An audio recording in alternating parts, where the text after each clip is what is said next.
سلامونه او نیکې هیلې لرو بر افغانانو پښتنو خویندو ورونو نن تاریخي ورځ ده چې د ایران ظالم هیواد فرعون هیواد د مسلمانانو د انسانیت دشمن هیواد د طالبانو قهرمانانو اتلانو د احمدشاه ابدالي بچیانو منډې ورکړې او احمدونکي جواب یې ورکړو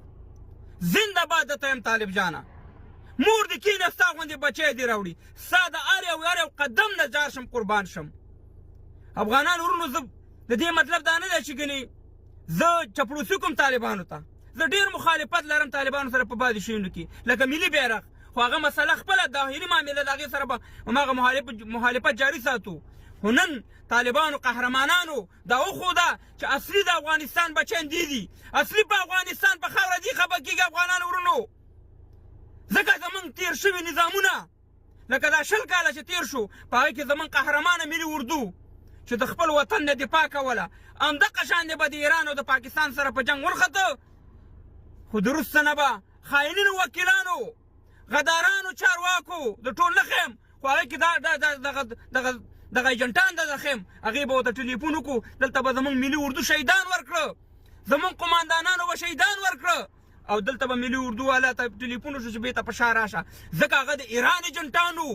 هغه د پاکستان د پنجاب ایجنټانو او وخت وښودله دې خو به الزام لګو چې طالبان د پنجابیانو ایجنټان دي اصلي ایجنټان یې هغه افغانانو ورونو نو موږ طالب ته افرین ویو افرین چې ستا په موره پلار شه او رب العالمین دې وکړي چې ته د خپلې کمې پاکستان زموږ خاوره نیولې په دا تېرو 20 کالو کې کونړ طرف ته پکتیا طرف ته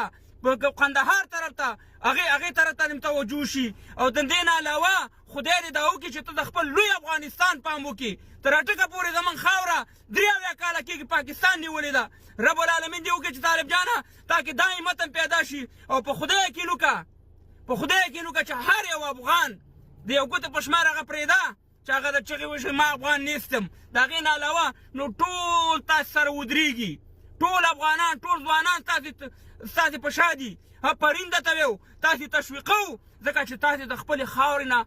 دفاع کوئ ځکه خپله خاوره چې دا د مور حیثیت لري نو همیشه کامیاب وشئ کامیابي درته غواړو او ټول افغانان به انشاءالله تاسې ستایي او تاسې ته به زنده‌باد وایي که هر څومره مخالفت د سره خو د خاورې خبره چې راشي د ناموس خبره چې راشي مخالفت زیرو او زنده‌باد به وایي چې طالبان زنده‌باد نو الله دې وکړي چې لوی افغانستان زموږ جوړ شي الله دې وکړي چې دغه د ایران فاشست او دغه فرعون هیواد چې زموږ افغانان په موټرو کې اوسېدل زموږ افغانانو ته د خرو خطاب کوي دغه شان دغه احمدونکي جواب ورکوي چې بیا دې طرف ته ونه ګوري چې دا د احمدشاه ابدالي وطن دی دا د لوی قهرمانانو د اتلانو وطن دی رب العالمین دې وکړي چې ټول لوی افغانستان جوړ شي او تر اټکه پورې موږ خپله خاوره ونیسو او کومه خاوره چې پاکستان نیولې ده هغه دې بېرته والو دلته نه پنجابیان